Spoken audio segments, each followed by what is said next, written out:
No sé si alguna vez te has despertado justo en esa hora incierta, esa que no es noche ni es día, pero que carga con el peso de ambas.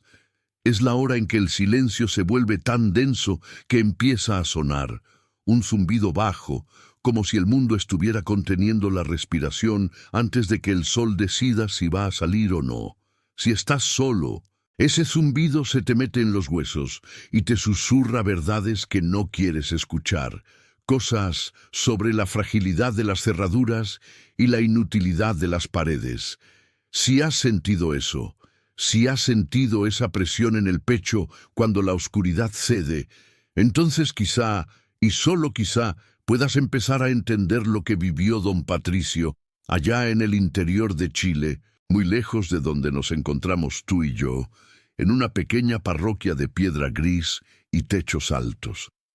Esta iglesia, dedicada a Santa Marta del Cobre, era el corazón oxidado de un poblado tan pequeño que ni siquiera aparecía en todos los mapas. La gente allí vive de la tierra y del recuerdo, y la iglesia vieja y sólida era el ancla que les recordaba que, a pesar de la modernidad, había cosas inamovibles, cosas que habían estado allí por generaciones y que probablemente seguirían mucho después de que ellos se hubieran ido. Don Patricio era el sacristán. Llevaba 40 años abriendo y cerrando las puertas, encendiendo el incienso, puliendo la plata y, sobre todo, escuchando. Cuando pasas tanto tiempo en un lugar, especialmente en un lugar de silencio ritual como una iglesia, aprendes sus ruidos. Conoces el lamento de las vigas cuando cambia la temperatura, el crujido del confesionario cuando alguien se apoya demasiado fuerte, el roce del viento helado colándose por los vitrales rotos. Don Patricio conocía a Santa Marta del Cobre como conocía la palma de su propia mano, o quizás incluso mejor, porque la mano te puede fallar, pero la iglesia era constante, era una caja de resonancia predecible. Y tienes que entender, tienes que visualizar la nave principal. No era una catedral ostentosa, sino un lugar austero, con muros gruesos que retenían el frío y la humedad. El piso era de laja de piedra, pesada, gris, irregular, pulida por los pasos de innumerables devotos a lo largo de los siglos. Y sobre ese piso de piedra, alineadas en perfecta simetría, estaban las bancas. Las bancas, amigo mío, eran el peso muerto de ese templo. De madera oscura, casi negra, tallada a mano, eran macizas, ancladas. No eran sillas ligeras que se pudieran deslizar fácilmente. Eran estructuras pesadas, diseñadas para contener el cuerpo del penitente y recordarle la seriedad del acto. Mover una de esas bancas requería esfuerzo, un verdadero empuje. No se deslizaban. Si se movían, raspaban, y el sonido que producían al arrastrarse sobre esa laja, don Patricio lo sabía bien, era un sonido áspero, violento, que perforaba el silencio. La rutina de don Patricio todos los días era la misma. Se levantaba con el gallo, justo cuando el azul profundo del cielo se empezaba a mezclar con un rosa enfermizo en el horizonte. Abría las pesadas puertas laterales exactamente a las 6:15 de la mañana. Esto era esencial, porque justo a esa hora, el primer rayo de sol, que lograba colarse por la única ventana orientada al este, golpeaba de lleno la base del altar. Era su marca, el aviso de que el mundo había girado lo suficiente. Pero todo empezó a cambiar hace poco más de 6 meses. Fue un martes. El aire esa mañana era particularmente frío, cargado de una humedad que se sentía pegajosa en la piel. Don Patricio había puesto su llave en el cerrojo lateral, un mecanismo antiguo y chirriante. Empujó la puerta y el olor a cera fría y polvo antiguo lo recibió, como siempre. Encendió la primera lámpara de aceite cerca del bautisterio. La luz era amarillenta y débil, luchando contra la inmensidad de las sombras. Mientras caminaba hacia el altar para encender los cirios, lo escuchó. No fue un crujido de viga, no fue el viento. Fue un sonido seco, grave y prolongado. Rask. Tú y yo lo hubiéramos descartado, ¿verdad? Es fácil decir, fue un temblor lejano, fue el asentamiento del edificio. Pero don Patricio llevaba 4 décadas allí. Sabía la diferencia. Aquel sonido venía de la nave central, de la zona de las bancas. Se detuvo en seco. Los pasos de don Patricio eran suaves, pero en el silencio absoluto de la mañana, el latido de su corazón parecía un tambor. Se obligó a respirar. Pensó en el frío que hacía y en lo viejo que estaba. Quizás el frío estaba haciendo que la madera se contrajera de forma inusual. Sí, eso debía ser. Avanzó, revisando las bancas una por una. Tocó la madera. Estaba helada, inmóvil. Se inclinó y observó el piso de laja. No había polvo fresco, no había marcas. Las bancas estaban en su lugar exacto. Continuó su trabajo intentando borrar el sonido de su mente. Pero la paranoia, esa pequeña astilla que se te mete bajo la uña y no te deja en paz, ya había comenzado a trabajar. Al día siguiente, miércoles, sucedió de nuevo. Misma hora, justo antes de abrir. Misma humedad opresiva en el aire. Abrió, caminó, y cuando estaba a punto de encender la tercera vela, rask, crrr. Ahora fue un sonido doble, un roce y luego un arrastre. Un arrastre que terminó con un golpe sordo, como si la banca hubiera llegado a su destino final y se hubiera detenido de golpe. Don Patricio ya no tenía la excusa del asentamiento. Se quedó mirando fijamente la penumbra de la nave. Las sombras eran largas y profundas, capaces de ocultar cualquier cosa, incluso la evidencia de un acto imposible. Ahora, si eres alguien que está viendo esto, probablemente ya sientes ese escalofrío. Es la sensación de que lo cotidiano se ha roto, de que las reglas de la física que dan orden a tu mundo ya no aplican. Si te está sucediendo esto ahora, si sientes que la tensión se acumula, hazme un favor. Quédate conmigo hasta el final de esta historia. Es un pacto silencioso, una promesa de que no estarás solo mientras te cuento esto. Pero para que este pacto se mantenga, necesito que seas testigo. Considera suscribirte. Es una forma de decirme, aquí estoy. Quiero saber qué es lo que se mueve cuando nadie mira. Don Patricio ya no podía disimular. El miedo no era una emoción explosiva, sino una capa fina y helada que lo cubría por dentro. Se acercó a las bancas, más despacio esta vez. Llevaba una linterna de mano, una de esas antiguas con luz concentrada. Apuntó al suelo, y ahí estaba la primera anomalía que no pudo ignorar. La banca de la tercera fila, lado derecho, estaba fuera de la línea, apenas unos centímetros, suficiente para que, en una iglesia abarrotada, nadie lo hubiera notado. Pero en el orden perfecto de don Patricio era un grito. Era como si alguien hubiera movido una pieza en un ajedrez sellado y lo hubiera dejado allí, desafiándolo. Se arrodilló, pasó la mano por el piso. La laja, ese material duro e inflexible, tenía una marca, una raspadura fresca, tenue, que no estaba allí la tarde anterior. Era una línea que seguía la base de la banca. El viento, imposible. Tendría que haber sido un huracán para mover esa masa de madera. Algún vándalo. Las puertas estaban cerradas con llave y los candados eran antiguos, pero efectivos. Además, ¿qué clase de vándalo entraría solo para mover una banca unos pocos centímetros y luego irse? El pensamiento se le clavó en la mente. Esto se está moviendo solo.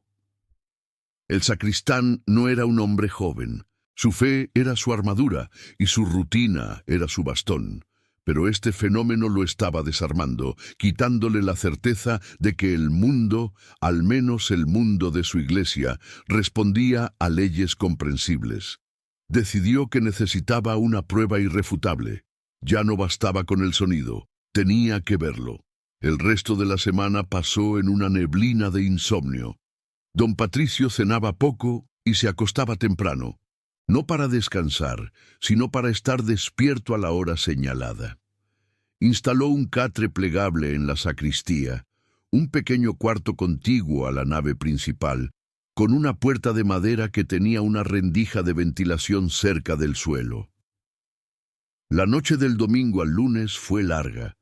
El reloj de la torre marcó cada cuarto de hora con una lentitud exasperante. Se acostó en el catre, envuelto en mantas de lana áspera, con los ojos fijos en la rendija oscura. Se prohibió dormir. Escuchó los sonidos del campo, el ladrido distante de un perro, el ulular del viento en los cipreses del cementerio adyacente, el murmullo casi inaudible de un río lejano. La oscuridad de la nave era casi absoluta. Solo unas pocas luces exteriores filtraban una palidez grisácea a través de los vitrales, creando formas fantasmales y alargadas en el suelo de piedra.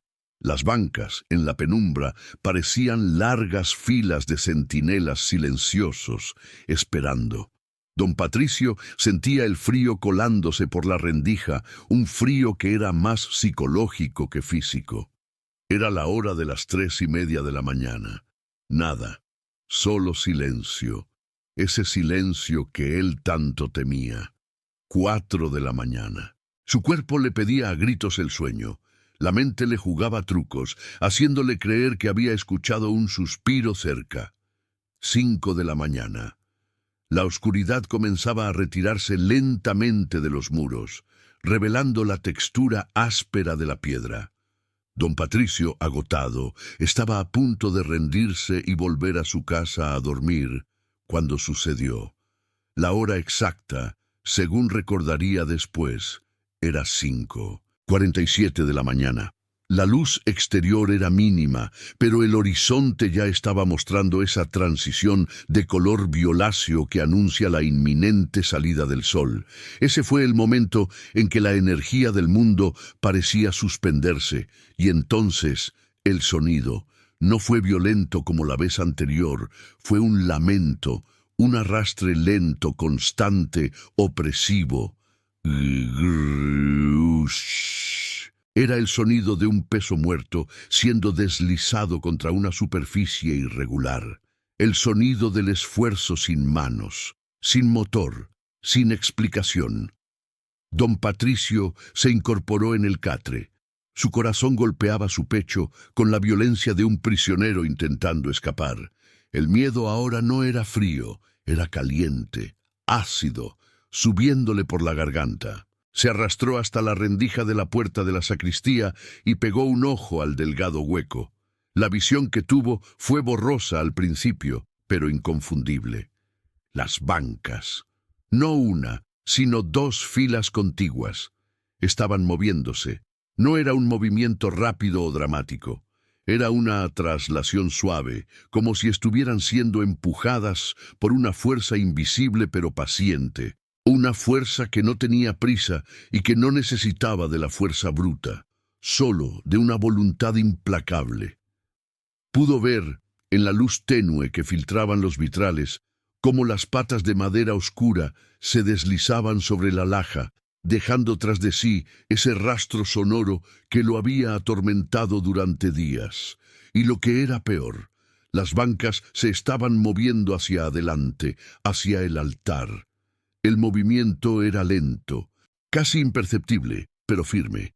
Un avance inexorable, como si la congregación, invisible y etérea, estuviera acercándose más y más al centro del templo, cerrando filas, preparándose para una misa que nadie oficiaría. Don Patricio contuvo la respiración. El aire era denso, inmóvil. En su mente de hombre de fe, solo había una palabra para lo que estaba presenciando. Posesión, no de una persona, sino de un lugar. Vio como la banca de la tercera fila se detenía, el roce cesó, y luego la banca de la segunda fila, que estaba detrás, también avanzó hasta chocar suavemente con la primera. Un pequeño tuc de madera contra madera que en ese silencio cavernario sonó como un disparo. El movimiento se detuvo, y con él el ruido. Volvió el silencio, pero no el silencio normal de la noche, sino un silencio cargado, un silencio que sabía que había sido testigo de algo profano, un silencio que esperaba. Don Patricio permaneció inmóvil, con el rostro pegado a la madera. Sus ojos ardían. Su fe, que había sido la base de toda su vida, se estaba resquebrajando bajo el peso de lo irracional. Se quedó allí, esperando que las bancas volvieran a su lugar, que el viento se llevara la ilusión, que la razón regresara. Pero el orden no se restauró. Las bancas permanecieron allí, en la posición ligeramente adelantada, como una ofrenda o un desafío. Esperó hasta que el sol finalmente se impuso sobre el horizonte y la luz dura del día inundó la nave, ahogando las sombras. Solo entonces se atrevió a levantarse con las rodillas temblando. Abrió la puerta de la sacristía. Caminó hacia el centro de la nave. La luz del sol caía sobre la laja, revelando la bancada en la que él había enfocado su visión. Ahí estaban, la raspadura fresca en la piedra, la ligera desviación de la línea perfecta, y ese olor sutil, un olor a madera vieja que se había calentado por la fricción. No había explicación lógica, no había hilos, ni poleas, ni mecanismos, solo el movimiento lento, constante y silencioso de la madera sobre la piedra, una congregación sin cuerpo, moviéndose al alba. Don Patricio no llamó a nadie ese día, no podía. ¿Cómo le explicas a un campesino que sus bancas se mueven solas a las 5:47 de la mañana? Lo tomarían por loco, o peor, por embustero. Decidió que su destino era ser el único guardián de esta verdad terrible. Él y ahora tú. Y esa noche, cuando el sol se puso, cerró las puertas con la certeza de que no solo estaba encerrando el espacio, sino también a lo que sea que vivía en el templo. Y lo más aterrador de todo es que a pesar del pánico, había una extraña curiosidad que crecía en su interior. Necesitaba saber por qué o quién estaba orquestando esta silenciosa y mecánica misa. ¿Qué mensaje estaban intentando enviar estos pesados asientos de madera, avanzando centímetro a centímetro hacia el lugar donde se suponía que estaba la presencia de Dios? Se fue a casa, pero no durmió. Sabía que al día siguiente, justo al amanecer, el silencio en la iglesia de Santa Marta del Cobre se rompería con el mismo sonido. Y si las bancas se estaban moviendo hacia algo, eso significaba que eventualmente llegarían a ese destino. Y don Patricio temía terriblemente lo que sucedería cuando la primera fila de madera maciza tocara el escalón de mármol del altar. Temía que ese sonido, el golpe final, fuera el inicio de algo que nadie en el pueblo podría soportar. Si hay algo más terrible que el miedo, es la espera del miedo, esa anticipación lenta y destructiva de lo inevitable, que es precisamente donde don Patricio se encontraba esa noche, y donde tú ahora te encuentras conmigo. El patrón se ha establecido, y ahora solo nos queda esperar a que el alba regrese. Si logras llegar al final de este relato y sientes que el aire se ha enrarecido a tu alrededor, escríbelo en los comentarios. Solo pon, lo escuché. Es una forma de compartir el peso, de saber que no eres la única persona que está observando la oscuridad de un rincón en Chile donde las bancas se mueven solas. No creas que esto solo sucede lejos. El silencio, a veces, viaja más rápido de lo que crees. Y si estás solo, no te muevas, porque la siguiente parte de esta historia podría estar sucediendo justo ahora, detrás de ti, en el momento en que crees que estás más seguro. Hemos hablado de la mecánica, ¿cierto? De la imposibilidad física de que docenas de bancas de madera sólida, pesadas, ancladas al suelo por décadas de humedad y olvido, pudieran deslizarse a la perfección en un movimiento sincronizado, justo cuando el primer rayo de sol se asoma por el ventanal central de esa iglesia perdida en el interior de Chile. Te conté sobre el sacristán anciano, el hombre que lo toleraba, que limpiaba el polvo de las ranuras que ese movimiento dejaba en la piedra, y que jamás se atrevía a mirar. Pero si has llegado hasta aquí, si te has permitido escuchar la primera parte y has sentido ese frío en la nuca, sabes que la pregunta real nunca fue el cómo. El verdadero horror, ese que se te mete bajo la piel y te corroe la fe, es el ¿para qué? Cuando la curiosidad se convierte en obsesión, y la obsesión en un deseo mórbido de presenciar lo prohibido, cruzas un umbral del que ya no hay retorno. El narrador de esta historia, un simple investigador de lo paranormal, un hombre cuyo nombre no importa porque pronto se volverá solo un testigo, decidió que no bastaba con el video borroso o el testimonio tembloroso del viejo sacristán. Tenía que estar allí, en la oscuridad, cuando el ritual se completara. Tenía que ver la cara, o la ausencia de cara, de aquello que orquestaba el baile silencioso de la madera. Para ello, tuvo que convencer al sacristán, don Elías, de que lo dejara pasar la noche. Le dijo que era por la ciencia, por la documentación, pero ambos sabían que era por la tentación. Don Elías le entregó una llave oxidada. Su mirada era la de un hombre que ya había perdido su alma hacía mucho tiempo, y le advirtió con un hilo de voz: cuando las escuches, no mires el suelo, mira la altura que dejan. Ahí está el problema, hijo. Y así, nuestro testigo, armado solo con una linterna débil y una cámara infrarroja, se ocultó. Eligió un confesionario viejo, en la parte más oscura, cerca del altar, pero con una vista perfecta del cuerpo principal de la nave. Eran las 11 de la noche.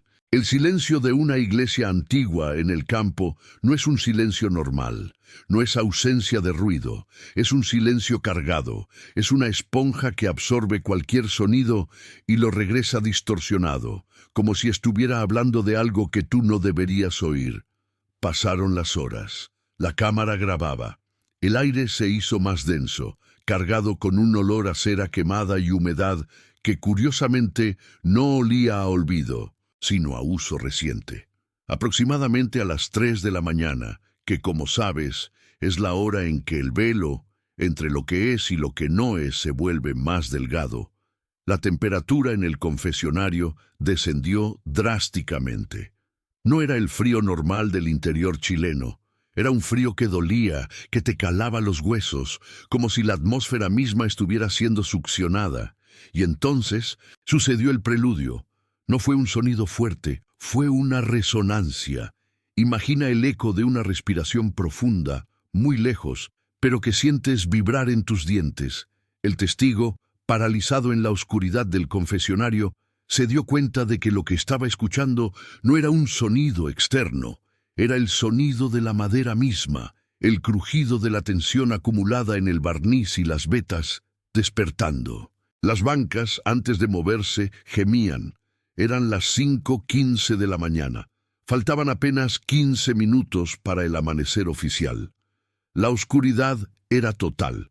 Si has llegado hasta este punto de la narración, si has aguantado el frío y la espera, es porque, al igual que nuestro testigo, hay algo dentro de ti que necesita saber la verdad, incluso si esa verdad te destruye la paz. Esto es un pacto de silencio, y si valoras el final de la historia, te pido que te quedes hasta el último suspiro y que, si esto te ha tocado, te unas a esta comunidad de vigías nocturnos, para que al menos seamos muchos los que compartamos esta vigilia. El movimiento comenzó lentamente. Lo que el sacristán había descrito como un deslizamiento era en realidad algo infinitamente más perturbador. No era la mesa deslizándose sobre el suelo. Era como si cada banca tuviera 4 pies invisibles que se levantaban, pivotaban 1 milímetro y se volvían a posar. todo en perfecta sintonía. Era un andar lento, laborioso, de algo que no tiene piernas, pero que necesita moverse. El sonido era un arrastre profundo y resonante, como si la iglesia estuviera tragando arena. Y la dirección del movimiento era precisa, quirúrgica. En partes 1, pensamos que las bancas simplemente se movían hacia los lados, creando un pasillo más amplio, tal vez para limpiar. Pero no. El testigo, con el pulso martillándole en los oídos, vio a través de la visión nocturna de su cámara cómo la primera fila de bancas, la más cercana al altar, giraba aproximadamente 20 grados hacia el centro. La segunda fila hacía lo mismo. Y así, sucesivamente, fila tras fila. Estaban cambiando su orientación, estaban dejando de mirar al altar, estaban mirando al centro del pasillo. El horror creció geométricamente cuando nuestro testigo comprendió que el movimiento no era para crear un pasillo más amplio, sino para crear una arena, un espacio de concentración. Las bancas se estaban cerrando como una mandíbula, formando un círculo imperfecto justo en el medio de la nave, dejando un vacío central. El silencio se instaló de nuevo cuando el movimiento se detuvo, justo a las 5:30 a.m., en el instante exacto en que la luz roja y morada del amanecer comenzó a filtrarse por los vitrales. La cámara grabó la imagen más nítida hasta el momento, la nave de la iglesia con todas las bancas dispuestas en una formación extraña, concéntrica, listas para observar el centro, y el centro estaba vacío. O eso creyó el testigo. Elías había dicho: «Mira la altura que dejan». El testigo, tratando de respirar sin hacer ruido, levantó la mirada hacia el centro de la formación. Las bancas, al moverse, habían revelado no solo el suelo de piedra, sino también la energía residual que emanaba del vacío que habían creado. El aire en el centro del círculo, justo donde convergían todas las miradas de madera, se estaba distorsionando. No había figura visible, ni espectro clásico, ni sombra definida. Había solo una perturbación, como si el calor de un enorme cuerpo invisible estuviera haciendo vibrar las ondas de luz, incluso la luz tenue del amanecer que entraba por los vitrales. Era como mirar el agua sobre una flama intensa. El aire temblaba, y en ese temblor se manifestó el porqué. Las bancas se habían movido para presenciar algo, sí, pero no un evento nuevo. Se habían movido para tomar su lugar en una audiencia eterna. Estaban sentadas, o más bien, estaban esperando sentar a la congregación invisible. El testigo se dio cuenta de algo terrible y fundamental. El movimiento de las bancas no era un castigo, ni un fenómeno aleatorio. Era un acto de deferencia. Estaban abriendo espacio para la misa que ocurre cada amanecer, la misa oficiada no por un sacerdote, sino por esa presencia, ese calor invisible y tembloroso en el centro. Y esta misa, este ritual matutino, no era de salvación, era de condena.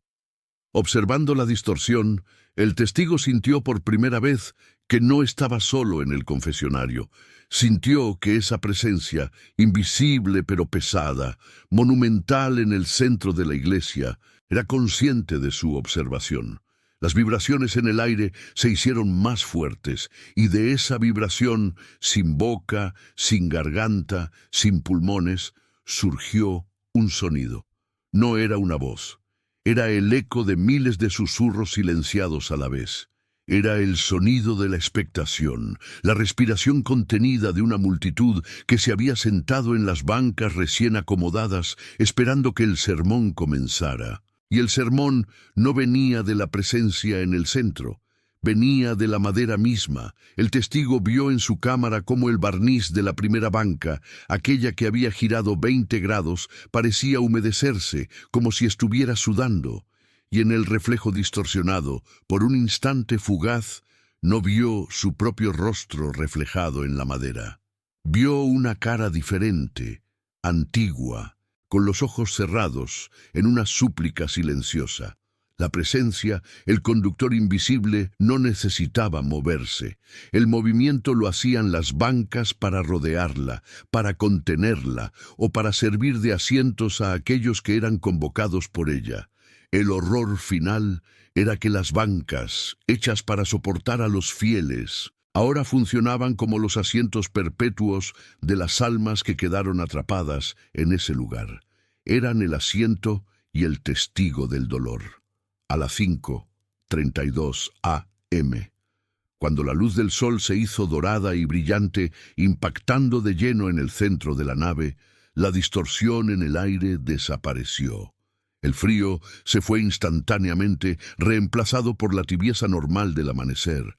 Las bancas dejaron de temblar. El silencio volvió a ser solo silencio, no una presión. La congregación invisible se había disuelto, o tal vez simplemente se había sentado y ahora esperaba el siguiente amanecer. Nuestro testigo, paralizado, tardó media hora en salir del confesionario. Cuando lo hizo, caminó sobre la piedra fría, acercándose a la formación concéntrica y absurda de las bancas. Tocó la madera. Estaba húmeda y ligeramente cálida, como si acabara de ser ocupada por un cuerpo. Y entonces notó el detalle final, la firma de la conclusión. Don Elías, el sacristán, le había advertido que no mirara el suelo. Pero nuestro testigo miró la altura de las bancas y se dio cuenta de que, al estar giradas, la parte frontal de las bancas traseras, la parte que usualmente sirve de reclinatorio, quedaba orientada hacia el centro, y en esa madera pulida por el tiempo pero recién humedecida había huellas, huellas de manos, huellas diminutas, como las de un niño, pero grabadas con una fuerza inhumana, donde los dedos parecían haberse hundido en la madera blanda para sostenerse durante la oración o la espera. Pero estas huellas no estaban orientadas hacia adelante, como si alguien estuviera rezando de rodillas. Estaban orientadas hacia atrás. Eran las huellas de alguien que se aferró desesperadamente a la madera, no para rezar, sino para intentar evitar ser arrastrado hacia el centro, hacia esa presencia. Eran las marcas de la última resistencia de los que fueron convocados en el ritual matutino. El testigo no necesitó más. Salió de la iglesia, entregó la llave al anciano sacristán, quien no preguntó nada, solo asintió con la mirada perdida y volvió a barrer el polvo de las ranuras. La conclusión es inevitable, y es la que nos persigue hasta hoy. Las bancas se mueven solas al amanecer, no porque estén poseídas, sino porque están siendo forzadas a establecer el escenario. Están marcando el lugar donde ocurre la convocatoria diaria, un evento que sucede a la luz del día, ante el sol naciente, no en la oscuridad de la medianoche. Es un castigo que se repite con la promesa de la luz, pero que solo trae consigo la eternidad de la desesperación. Y aquí viene el susurro final. El testigo se fue de ese pueblo, pero la imagen lo persigue. La idea de que en cualquier iglesia, en cualquier lugar donde haya madera antigua y silencio, la estructura misma puede ser solo un recipiente, un cómplice. ¿Qué pasa si ese movimiento no ha sido detenido? ¿Qué pasa si mientras estás leyendo esto, en alguna iglesia cercana, las bancas están moviéndose lentamente, abriendo el círculo, preparando el espacio para la congregación que jamás se sienta realmente, pero que jamás se va? ¿Qué pasa si te levantas mañana y encuentras que los muebles de tu casa se han movido, no por tu olvido, sino para encarar un punto ciego en la habitación? Escucha bien. Si alguna vez sentiste esa presión en el silencio, esa respiración que no era tuya en la oscuridad, esa sensación de que algo ha sido movido mientras dormías, déjalo aquí abajo. Escribe, lo escuché o no estoy solo. Y si conoces a alguien que necesita entender la verdadera naturaleza de la soledad y la vigilia, comparte este testimonio. porque el verdadero horror no es el espíritu que se aparece, sino la madera que obedece. Y la presencia que ocupaba ese vacío, la que hacía temblar el aire, no se alimenta del miedo, sino de la desesperación repetida. Mira la hora en tu reloj. Si ya ha amanecido y estás completamente solo, asegúrate de que todas las sillas en tu habitación están exactamente donde las dejaste. No querrías que estuvieran orientadas hacia ti. O peor aún, que estuvieran orientadas hacia el centro del cuarto, esperando que algo monumental se manifieste en el vacío que crearon. No mires detrás de ti, pero escucha si el silencio es de verdad silencio, o si es la respiración contenida de una multitud que acaba de tomar asiento.